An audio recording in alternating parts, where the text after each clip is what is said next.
లలితా సహస్రనామంలో ఉంటుంది గూఢాన్న ప్రీతి మానస అని. అంటే అమ్మవారికి బెల్లంతో చేసిన అన్నం అంటే అదే పరమాన్నం అంటే చాలా ఇష్టమట. అయితే పాలు బెల్లం కలిస్తే పాలు ఖచ్చితంగా విరిగిపోతాయి. పాలు విరగకుండా పరమాన్నం ఎలా చేయాలో చూద్దామండి. హాయ్ ఫ్రెండ్స్, ఈజీ వెజ్ రెసిపీస్కి తిరిగి స్వాగతం. బెల్లంలో ఉండే ఉప్పు వల్ల పాలు విరిగిపోతాయి. అలా విరగకుండా ఉండాలంటే చిన్న చిన్న టిప్స్ ఫాలో చేయాలి. సరే, పరమాన్నం చేయడానికి ముందర కావాల్సిన పదార్థాలు చూద్దామండి. నేను పావు కప్పు మెజర్మెంట్ అంటే మెజరింగ్ కప్స్లో ఉండే పావు కప్ తీసుకున్నాను. పావు కప్ తోటి 1 కప్పు బియ్యం తీసుకున్నాను. ఇదే పావు కప్ మెజర్మెంట్ యూస్ చేసి 2 లేదా 3 కప్స్ బెల్లం తరిగి తీసుకోవాలి స్వీట్నెస్ని బట్టి. ఇదే పావు కప్ మెజర్మెంట్ యూస్ చేసి ఒక 6 కప్స్ దాకా పాలు తీసుకున్నాను. చిక్కటి పాలు అయితే టేస్ట్ చాలా బాగుంటుంది. 1/2 టేబుల్ స్పూన్ శనగపప్పు, 1/2 టేబుల్ స్పూన్ పెసరపప్పు కూడా తీసుకున్నాను. జీడిపప్పు, యాలకులు, అలాగే కిస్మిస్ ఇవి కూడా కొంచెం కొంచెం తీసుకున్నాను. పప్పులు ఎందుకు అంటారేమో, శుభానికి పరమాన్నం చేసేటప్పుడు పప్పులు వేయాలండి.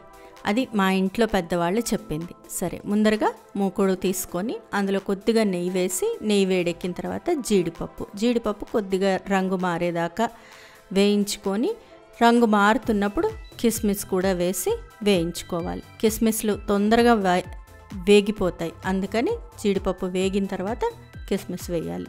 ఇవి తీసి పక్కన పెట్టుకోవాలి. ఈ పరమాన్నం మనం ప్రెషర్ కుక్కర్లో అయినా చేసుకోవచ్చు, లేదా పెద్దది అడుగు మందంగా ఉండే గిన్నెలో అయినా అన్నం ముందర ఉడకపెట్టుకొనైనా చేసుకోవచ్చు. నేను ఇవాళ ప్రెషర్ కుక్కర్లో చేయడం చూపిస్తానండి. ముందర బియ్యము, శనగపప్పు, పెసరపప్పు శుభ్రంగా కలిపేసి కడిగేసుకోవాలి. కడిగిన తర్వాత ప్రెషర్ కుక్కర్లో ఈ బియ్యం, శనగపప్పు, పెసరపప్పు వేసి దానికి 1 కప్పు నీళ్లు, 3 కప్పులు పాలు పోసుకోవాలి. ఈ కుక్కర్ని స్టవ్ మీద పెట్టి 3 to 4 విజిల్స్ రానివ్వాలండి. లో ఫ్లేమ్లో వస్తే మంచిది. అది కుక్ అయ్యేలోగా మనం బెల్లం పాకం రెడీ చేసుకుందాం. పాకంలాగా అక్కర్లేదండి, జస్ట్ బెల్లం కరిగించుకుంటే సరిపోతుంది. ఒక పెద్ద గిన్నెలో, అడుగు మందంగా ఉండే గిన్నెలో బెల్లం వేసి దానిలో ఒక 1 కప్ నీళ్లు పోసేసి బెల్లం అంతా కరిగేదాకా దీన్ని ఉడికించుకోవాలి. బెల్లంలో ఉండే ఉప్పు వల్ల పాలు విరిగిపోతాయి డైరెక్ట్గా వేసేస్తే. అందుకోసరంగా ఇలా బెల్లం కరిగించి ఈ బెల్లం రసం లేదా బెల్లం నీళ్లు చేసి పెట్టుకొని దీన్ని మనం ఉడికించుకున్న అన్నంలో వేసుకుంటే పాలు విరగకుండా బెల్ల పరమాన్నం బాగుంటుందండి. ఇలా ఉడికిపోయిన తర్వాత దీన్ని ఒక 2 నిమిషాల పాటు చల్లారనివ్వాలి. ఈలోగా అన్నం కూడా ఉడికిపోయింది. చూడండి, అన్నం కూడా ఇలా మెత్తగా ఉడికిపోయింది. దీన్ని ఒకసారి మళ్ళీ గరిటెతో ఎనిపేసి మిగిలిన పాలు అంటే ఒక 6 కప్పుల దాకా తీసుకున్నాం కదా, ముందర ఒక 3 పోసాము, ఇంకా మిగిలిన 3 కప్పులు పాలు కూడా దీనిలో పోసేసి ఈ అన్నం పరమాన్నాన్ని స్టవ్ మీద పెట్టి మళ్ళీ ఉడికించుకోవాలి.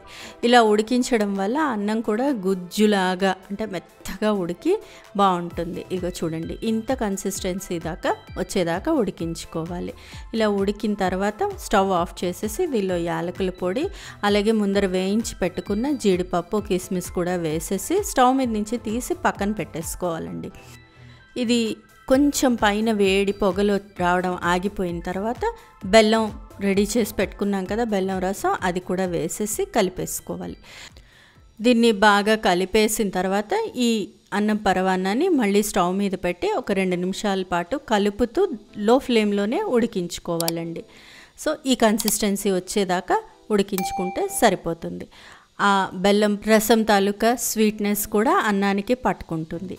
ఇంతే, అన్నం పరమాన్నం పాలు విరగకుండా చక్కగా జ్యూసీగా తయారవుతుంది. చల్లారిన తర్వాత కూడా మీకు ఇదే కన్సిస్టెన్సీలో ఉంటుందండి.